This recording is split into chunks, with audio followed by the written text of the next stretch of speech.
আসসালামু আলাইকুম, আমন্ত্রণ জানাচ্ছি আইজি ক্রিয়েশন নিউজ আপডেটে। সঙ্গে আছি আমি ইমতিয়াজ আহমেদ। শুরুতে এই সংবাদ শিরোনাম। ডক্টর ইউনূসের পদত্যাগ ও ফেব্রুয়ারির নির্বাচন নিয়ে যা বললেন প্রেস সচিব। ফেব্রুয়ারিতে নির্বাচন না হলে ডক্টর ইউনূসের পরিণতি হাসিনার চেয়ে 10 গুণ খারাপ হবে। কালচারাল ফ্যাসিস্টদের মুজিব প্রেম দেখে অবাক রাশেদ।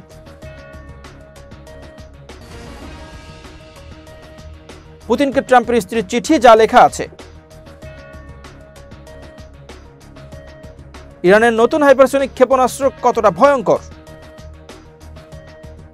এবার বিস্তারিত। নির্বাচন ফেব্রুয়ারিতেই হবে এ বিষয়ে কোনো সন্দেহ নেই।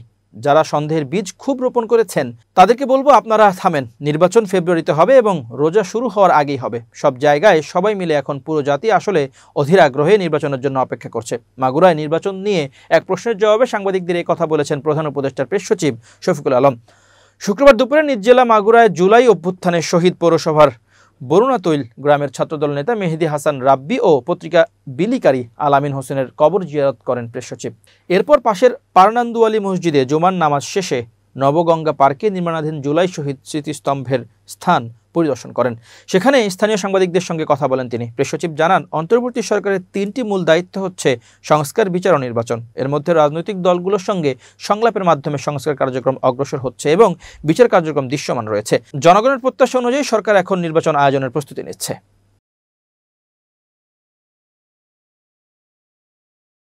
ফেব্রুয়ারিতে নির্বাচন না করতে পারলে অন্তর্বর্তী সরকারের প্রধান উপদেষ্টা ডক্টর ইউনূসের পরিণতি শেখ হাসিনার চেয়ে 10 গুণ খারাপ হবে বলে মন্তব্য করেছেন কৃষক শ্রমিক জনতা লীগের প্রতিষ্ঠাতা সভাপতি আব্দুল কাদের সিদ্দিকী। শনিবার 16 আগস্ট বিকেলে ঘাটাইলে ঐতিহাসিক মাকড়াই দিবস উপলক্ষে আয়োজিত সমাবেশে তিনি প্রধান অতিথির বক্তব্যে তিনি এসব কথা বলেন। কাদের সিদ্দিকী বলেন, জনগণ রাস্তায় নেমেছিল বলে শেখ হাসিনার পতন হয়েছে, কিন্তু শেখ হাসিনার বিরুদ্ধে আপনারা যদি অন্যায় করতে যান, আমি কাদের সিদ্দিকী বেঁচে থাকতে লড়াই করব। আইন অনুযায়ী তার বিচার করুন, তার শাস্তি দিন, মাথা পেতে নেব। শেখ মুজিব ও শেখ হাসিনা এক নয়। যতদিন বাংলাদেশ থাকবে ততদিন জয় বাংলা থাকবে। ডক্টর ইউনূসের উদ্দেশ্যে তিনি বলেন, অধ্যাপক ইউনূসকে আমি সম্মান করতাম। বঙ্গবন্ধুর বাড়ি ভেঙেছে আপনি দেখেছেন। আপনার গ্রামীণ ব্যাংকের বিরুদ্ধে সব সরকার বাংলাদেশের অসংখ্য মানুষ রুখে দাঁড়িয়েছিল। আমি কাদের সিদ্দিকী না দাঁড়ালে আপনার অর্ধেক গ্রামীণ ব্যাংক মাটির নিচে চলে যেত। আপনার 1 বছরের শাসন আর হৃদয় থেকে নিতে পারছি না। ফেব্রুয়ারিতে নির্বাচন না দিলে এবং নির্বাচন করতে না পারলে শেখ হাসিনার চেয়ে আপনার পরিণতি 10 গুণ খারাপ হবে। মুক্তিযোদ্ধাদের নিয়ে তিনি বলেন, মুক্তিযোদ্ধাদের গায়ে হাত দেওয়ার চেষ্টা করবেন না। তাদের সম্মানী 1 লাখ টাকা করতে হবে। তবে এই বছরই তাদের সম্মানী 50,000 করার দাবি জানাচ্ছে। আমরা ভিক্ষা চাই না, সম্মানী চাই। যুদ্ধ বড় কঠিন জিনিস। যখন মুক্তিযুদ্ধ করেছিলাম জীবনের মায়া ছিল না। কালচারাল ফ্যাসিস্টদের মুজিব প্রেম দেখে আমি অবাক হয়েছি বলে মন্তব্য করেছেন গণ অধিকার পরিষদের কেন্দ্রীয় সাধারণ সম্পাদক মোহাম্মদ রাশেদ খান।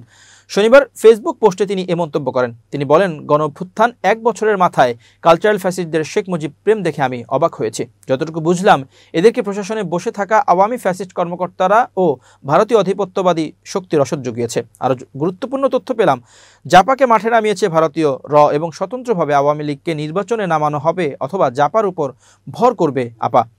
আমি কেন এই সরকারের কতিপয় উপদেষ্টাদের সমালোচনা করি? কারণ আমি জানি কতিপয় উপদেষ্টার কারণে আওয়ামী সুবিধাভোগী ও ফ্যাসিস্ট কর্মকর্তারা বহাল তবিয়তে। অর্থাৎ শুধুমাত্র হাসিনার পতন হলেও পুরো ফ্যাসিবাদী কাঠামো এখনও বিদ্যমান। তিনি আরও বলেন, আপনি এই দেশের পরিবর্তনের লক্ষ্যে পুঁথিগত সংস্কার করেন কি করবেন? হাসিনার কর্মকর্তারা আপনার সংস্কার বাস্তবায়ন করতে দিবে?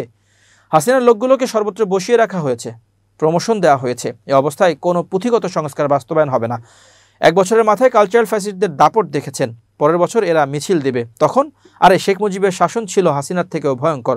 রাশেদ খান আরও বলেন, তার অবৈধ কাজের বৈধতা দান ও অপরাধের সাম্রাজ্যকে রক্ষা করার জন্য সে একটা আলাদা বাহিনী পর্যন্ত তৈরি করেছিল। শেখ মুজিবের শাসন কেমন ছিল ওই সময়কার জাসদের নেতাদের থেকে জেনে নিয়েন। রক্ষী বাহিনীর সন্ত্রাসীরা ট্রাকের পেছনে দড়ি দিয়ে জীবন্ত মানুষকে বেঁধে ট্রাক চালাতো। এতে পুরো শরীরের চামড়া ছুলে যেত। এই শেখ মুজিবের বন্দনা করে আবারও সেই শাসন ফিরিয়ে আনতে চান আহা বাকশালীরা। বিএনপির সিনিয়র যুগ্ম মহাসচিব রুহুল কবির রিজভী অভিযোগ করেছেন, ইসলামিক ফাউন্ডেশনের মহাপরিচালক তার কর্মকর্তা কর্মচারীদের চাকরি টিকিয়ে রাখতে নির্দিষ্ট দলের রোকন হতে বাধ্য করেছেন। শনিবার 16 জুলাই দুপুরে জাতীয় প্রেস ক্লাবে জুলাই আগস্ট গণ অভ্যুত্থান ও ফ্যাসিবাদ পতনের বর্ষপূর্তি উপলক্ষে ঢাকা কলেজের প্রাক্তন ছাত্রদের আয়োজিত আলোচনা সভা ও দোয়া মাহফিলে প্রধান অতিথির বক্তব্যে তিনি এ অভিযোগ করেন। রিজভী বলেন, আজ আমরা যেখানেই যাই শুনি সরকারি দপ্তরে নির্দিষ্ট সংগঠনের লোকজন বসে আছে। ডিসি, এসপি কারা?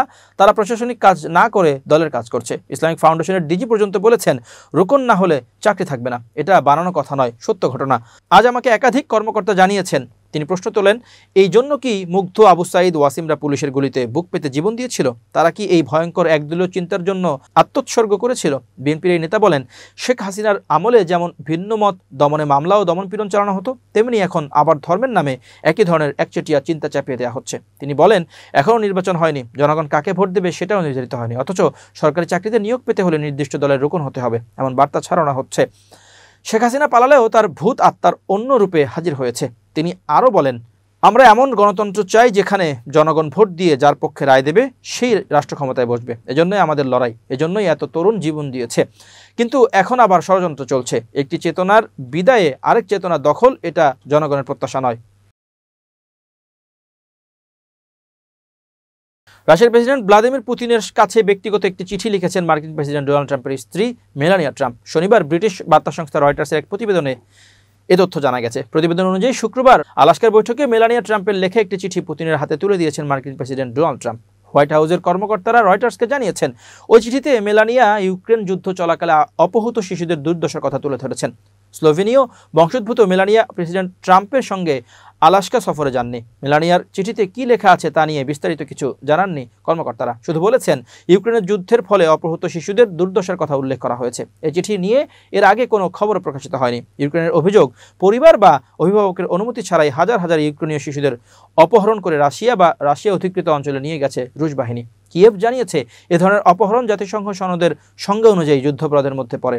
তবে রাশিয়ার দাবি তারা যুদ্ধক্ষেত্র থেকে দুর্বল শিশুদের রক্ষা করেছে। এদিকে জাতিসংঘের মানবাধিকার অফিস বলছে 2022 সালে ইউক্রেনে রাশিয়ার পূর্ণ মাত্রায় সামরিক হামলা শুরু হওয়ার পর থেকে লাখ লাখ শিশু দুর্ভোগের মধ্যে পড়েছে এবং তাদের অধিকার লঙ্ঘন হয়েছে। শুক্রবার আলাস্কার অ্যাসকোরেজের একটি মার্কিন সামরিক ঘাঁটিতে প্রায় 3 ঘন্টা ধরে বৈঠক করেছেন ট্রাম্প ও পুতিন, কিন্তু ইউক্রেন যুদ্ধ নিয়ে চূড়ান্ত কোনো চুক্তিতে পৌঁছাতে পারেননি তারা। হাইপারসনিক ক্ষেপণাস্ত্র তৈরির জন্য বিশ্বব্যাপী প্রতিযোগিতা তীব্র হওয়ার একই সাথে ইরানও এই ক্ষেত্রে পিছিয়ে নেই এবং দেশটি তার ক্ষেপণাস্ত্র ক্ষমতাকে একটি নতুন স্তরে নিয়ে গেছে। হাইপারসনিক ক্ষেপণাস্ত্র হলো এমন ক্ষেপণাস্ত্র যা শব্দের গতির চেয়ে 5 গুণের বেশি গতিতে ছুটে যায় এবং এর উচ্চ গতির কারণে প্রতিরক্ষা ব্যবস্থার জন্য এগুলোকে আটকানো খুব কঠিন। পাস টুডে জানিয়েছে, ইরান উন্নত সামরিক প্রযুক্তি অর্জনের মাধ্যমে সম্প্রতি এই ক্ষেত্রে একটি গুরুত্বপূর্ণ অর্জনের কথা সবাইকে জানিয়েছে, যা ফাতাহ হাইপারসনিক ক্ষেপণাস্ত্র নামে পরিচিত। ফাতাহের পাল্লা 1400 কিলোমিটার এবং গতি ম্যাক 13 ঘন্টায় 16,000 কিলোমিটার এর সমান। ইরানের প্রতিরক্ষা মন্ত্রণালয় গবেষণা উন্নয়ন প্রকল্পের অংশ হিসেবে ফাতাহ হাইপারসনিক ক্ষেপণাস্ত্রগুলো উচ্চ গতি, লক্ষ্যবস্তুতে নির্ভুলভাবে আঘাত হানার সক্ষমতা এবং শত্রুপক্ষের ক্ষেপণাস্ত্র প্রতিরক্ষা ব্যবস্থা ভেদ করার মতো বিশেষ ক্ষমতা রয়েছে। এই ক্ষেপণাস্ত্রগুলো সাধারণত উন্নত জ্বালানি ব্যবহার করে এবং অত্যন্ত নির্ভুল উড্ডয়ন নিয়ন্ত্রণ প্রযুক্তি ব্যবহার করে, যা এগুলোকে উড্ডয়নের সময় গতিপথ পরিবর্তন করে দেয়। এই বৈশিষ্ট্যের কারণে শত্রু প্রতিরক্ষা লক্ষ্যবস্তুগুলোর পক্ষে সহজেই এই ক্ষেপণাস্ত্রগুলো গতিপথ অনুমান করা এবং তাদের ধ্বংস করার কাজ কঠিন করে তোলে। অত্যাধুনিক ফাতাহ ক্ষেপণাস্ত্রের উন্মোচন, আধুনিক প্রতিরক্ষা ব্যবস্থা বিকাশ এবং এর ক্ষমতা ইরানের দৃঢ় সংকল্পের প্রমাণ। এই প্রযুক্তিগুলো শুধু যে যুদ্ধক্ষেত্রে ইরানকে একটি উচ্চতর অবস্থানে নিয়ে গেছে তাই নয়, একসাথে আন্তর্জাতিক অঙ্গনেও দেশটিকে উচ্চতর স্থানে পৌঁছে দিয়েছে। সংক্ষেপে, ফাতাহ হাইপারসনিক ক্ষেপণাস্ত্রগুলো ইরানের প্রতিরক্ষা শিল্পে উল্লেখযোগ্য অগ্রগতির একটি উদাহরণ, যা দেশীয় জ্ঞান এবং আধুনিক বিশ্ব প্রযুক্তির উপর নির্ভর করে তৈরি হয়েছে। প্রিয় দর্শক, শেষ করছি আজই ক্রিয়েশন নিউজ আপডেট। আজ এই পর্যন্তই। ভিন্ন খবর নিয়ে দেখা হবে আগামীকাল সন্ধ্যা 7:30টায়।